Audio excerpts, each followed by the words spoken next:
So we're talking about an exercise that I call the single leg drop squat. I'm demonstrating it here. You may know this exercise by a different name, that's fine. A lot of us trainers and coaches have 10 different names for the same dang exercise. Now, I want to talk about a few key points in regards to how I coach this exercise up. First off, this is an advanced exercise with light dumbbells. So if you're strong and you want to challenge but you only have light dumbbells, like maybe you're at home, man, this is a great way to do it. Now, notice I'm not holding my arms up the entire time while I do it. I'm only having them here at the bottom, but when I come up, I bring them down. Why is that?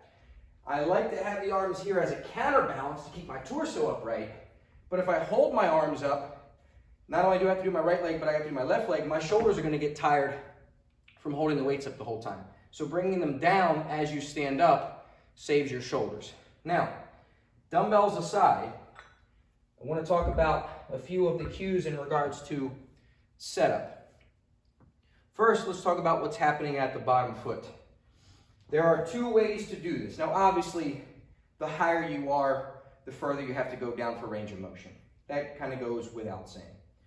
But I can shorten my range of motion while I'm learning this or warming up by pointing my toe, my non-weight-bearing leg in this case, and just tapping that to the floor and coming back up. And I can do reps that way. If I want to increase the range of motion, I go toes to the nose, that's dorsiflecting this ankle here, and now I try to just touch my heel to the ground and not my toes. So there's two ways to take the same bench height or platform height and increase the range of motion. Toe down, shorter range of motion.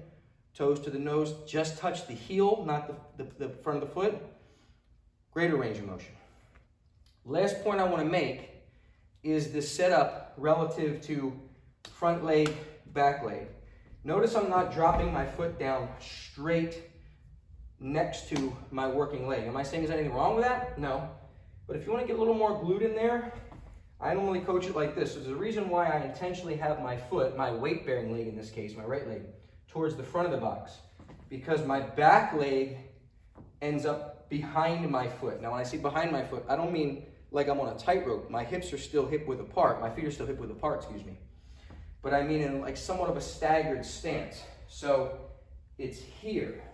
Why is that? Because it's more like you're going to drive forward. Where you start getting into this territory, where this leg's up, it's a little bit more like a pistol squat. You might as well be doing pistol squats if you're into those. So again, that's what I call the knee drop squat. Showed you all my tips on how I coach it.